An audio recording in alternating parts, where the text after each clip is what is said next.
Olá, eu sou o professor Gerson Rodrigues e estou de volta aqui para a gente continuar o nosso assunto sobre aquisição da linguagem escrita. Só que antes a gente já falou aqui que os alunos, muitas vezes, nós vimos isso na última aula, cometem alguns enganos quando vão fazer a transição da fala, da oralidade, para a escrita.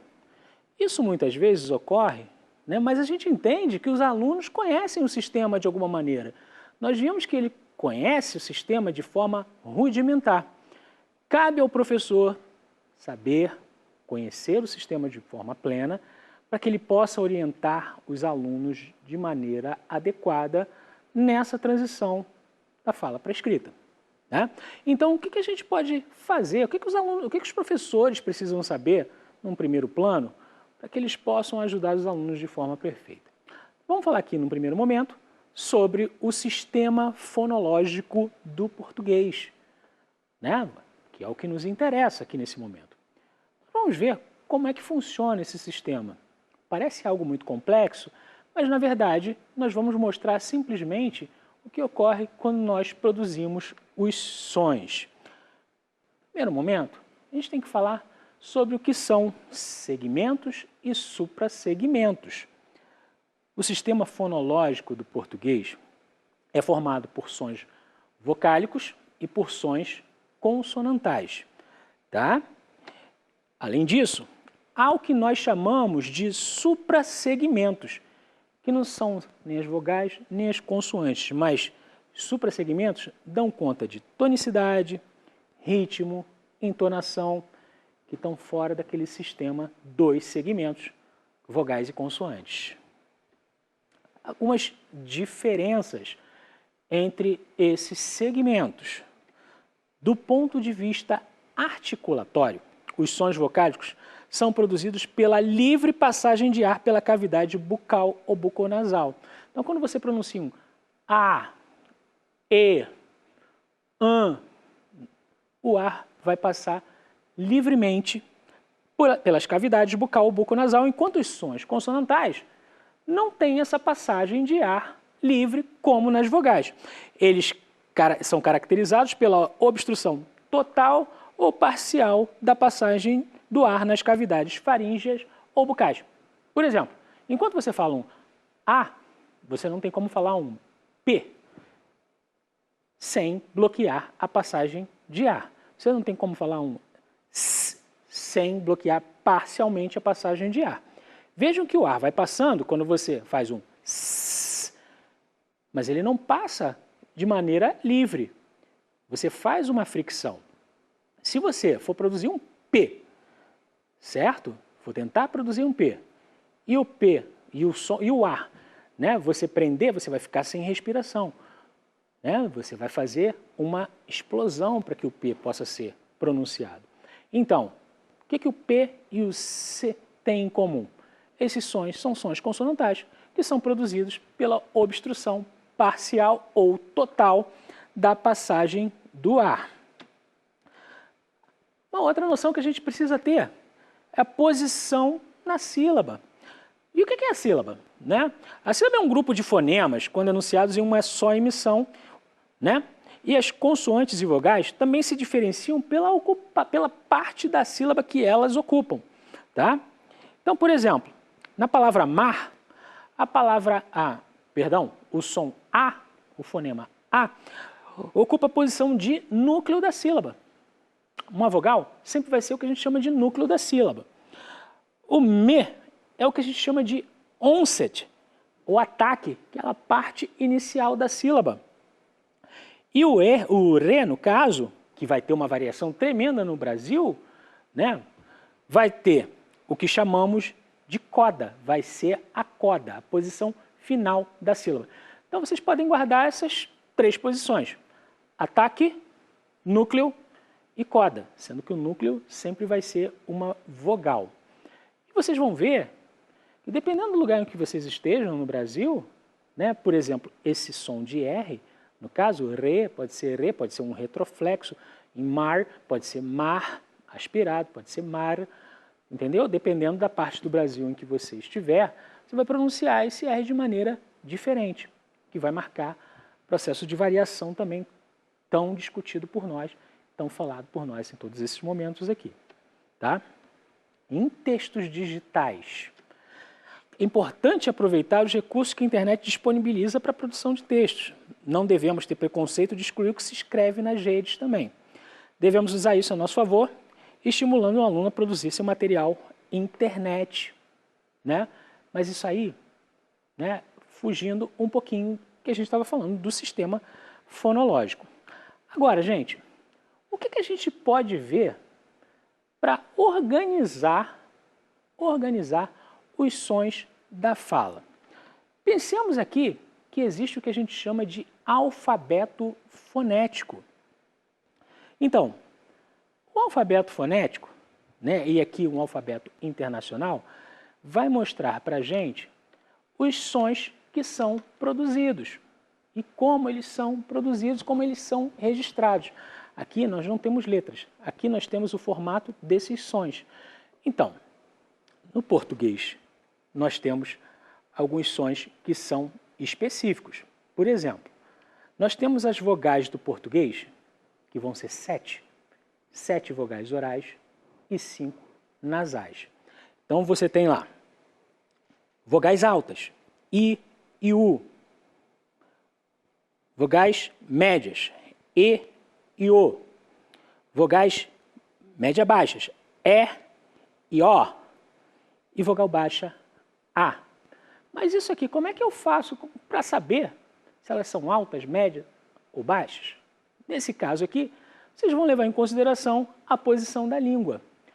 A língua em descanso, quando você deixa o A, você vai ver que a sua língua está completamente em descanso. Mas quando você pronuncia um I, a língua está lá em cima. É só você prestar atenção na forma que você pronuncia.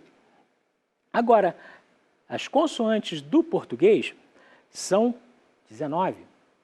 Você tem consoantes que você vai chamar de oclusivas, você tem consoantes que você vai chamar de fricativas, consoantes nasais e consoantes líquidas. O que elas vão ter em comum, todas elas?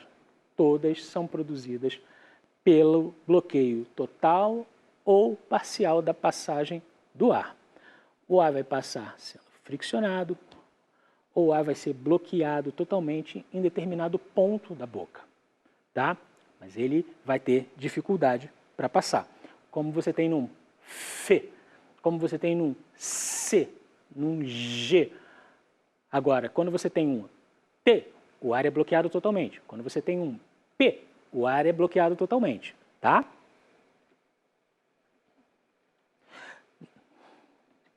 Nós podemos ver que o sistema fonológico português é composto por 7 vogais orais, mas também existem 5 vogais nasais, tá? Então, vocês viram lá as 7 vogais orais, que são o A, E, I, O e U, são as 7 orais, mas você também tem o AN, EN, IN, ON e UM. São as 5 vogais nasais. O professor tem que ter a plena consciência desse quadro de vogais, assim como do quadro de consoantes, das 19 consoantes que a gente viu anteriormente. O professor também precisa saber um pouco sobre a estrutura silábica do português, para mostrar para o aluno como é que, na nossa língua, nós podemos formar sílabas. Por exemplo, nós podemos ter uma estrutura com consoante e vogal, uma sílaba só com vogal, só lembrando que a gente pode ter sílaba só com vogal, mas a gente, no português, não tem sílaba só com consoante. A gente pode ter vogal consoante, consoante vogal consoante, consoante, consoante vogal, por exemplo, em braço, consoante, consoante vogal consoante, em plasma, consoante, consoante vogal consoante, consoante, como em trans, consoante vogal consoante, consoante, como em perspectiva. Sendo que em alguns casos, na hora da gente pronunciar, existem algumas diferenças. Então é interessante a gente pensar nessa estrutura silábica do português também, e o professor precisa se dar conta disso. Agora, existem algumas limitações nas posições silábicas também. Não são todas as consoantes que aparecem em todas as posições, né? E nós temos o quadro. Por exemplo, você não vai ter uma consoante como o P aparecendo em posição de coda silábica, por exemplo, terminando palavras, por exemplo. Então, alguns casos vocês vão ver pelo quadro que simplesmente não vão aparecer como final de sílaba. Tá? Vejam lá o que aparece em final de sílaba. Nós temos o RE, o C, o R, o S, o L, né?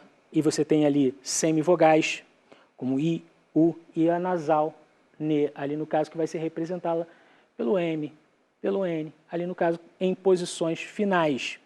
Tá? Então, existem algumas limitações.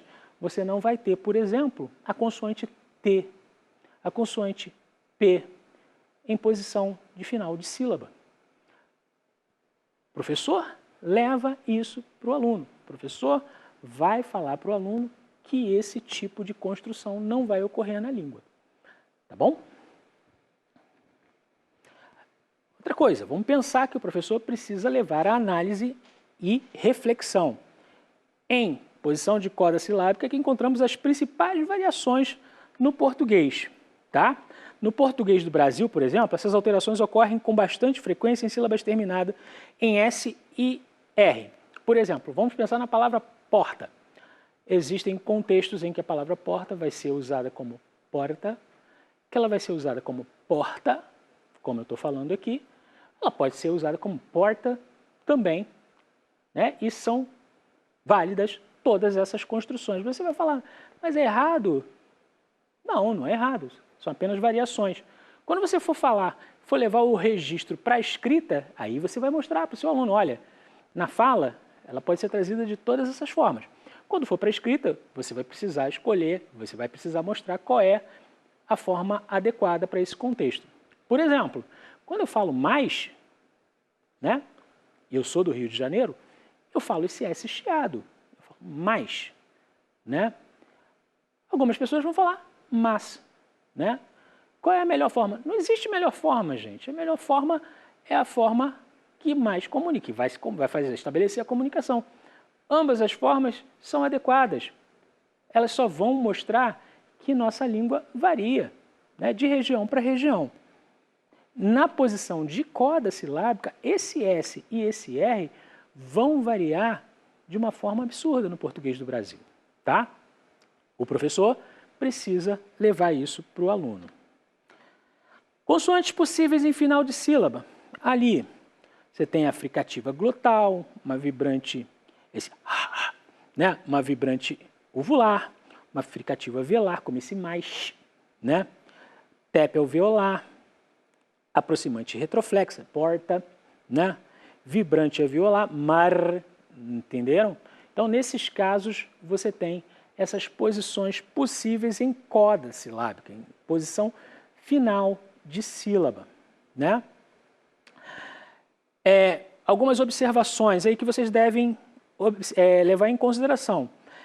Essa nomenclatura se baseia no alfabeto internacional, alfabeto fonético internacional, tá?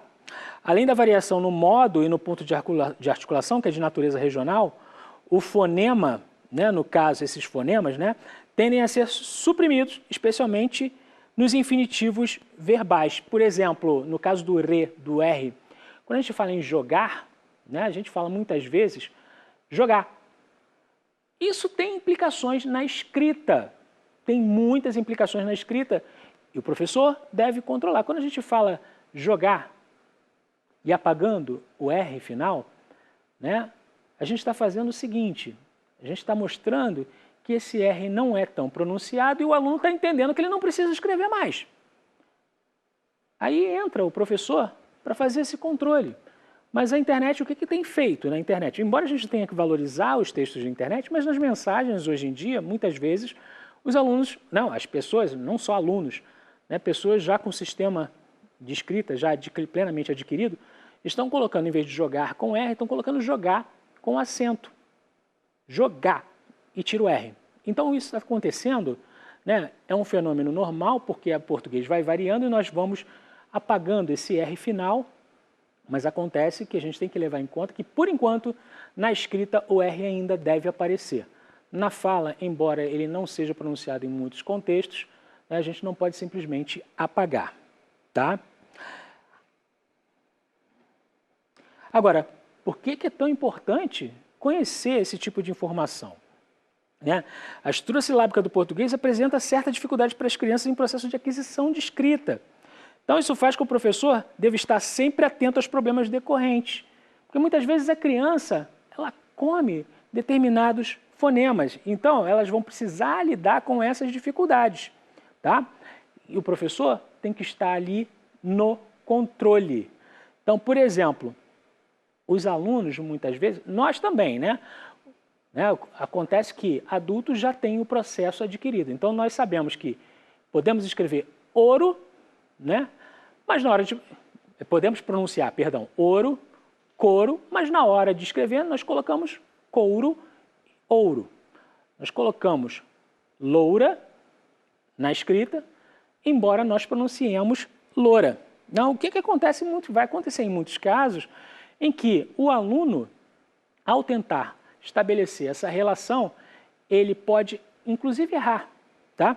Inclusive, errar. Por exemplo, numa palavra que é bandeja, ele vai fazer hipercorreção e vai escrever bandeja, né? Mesma coisa com azulejo ou com 12, né? Simplesmente por conta da variação, né? Nesse caso, entra o professor para controlar esse tipo de uso, tá bom?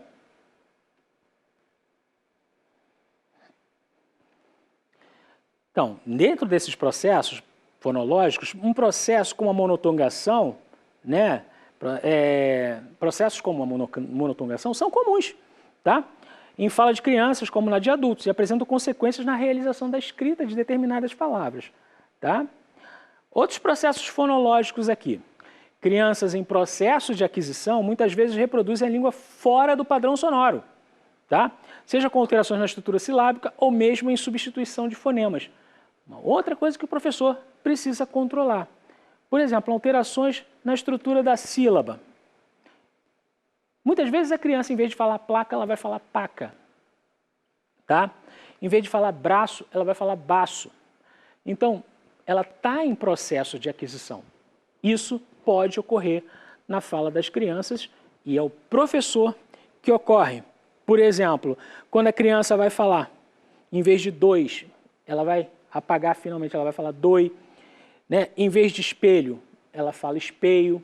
Então, esse controle, quando vai fazer essa transição, o professor precisa mostrar para a criança, nesse momento, que ela precisa trazer esse fonema de volta para a escrita, tá? Outros processos que a gente tem de alteração, apagamento da estrutura da líquida intervocálica, né? Por exemplo, bolo, a criança pode falar muito bem bou, né? Sem o lê, né? E outros fenômenos aqui, como a hipêntese, chamar, em vez de brabo, chamar de barabo, né? Você criar esse tipo de fenômeno, a criança vai entendendo, ela vai sistematizando e ela mesma vai vendo, né? Que aquilo pode ser feito na oralidade, mas o professor precisa observar isso mais à frente, quando ele for controlar esse tipo de fala e levar na transição para a escrita. Outros processos, processo de substituição. Muitas vezes acontece algo muito comum como desvozeamento, por exemplo, né? E muitas crianças fazem isso, em vez de falar dedo, falam teto.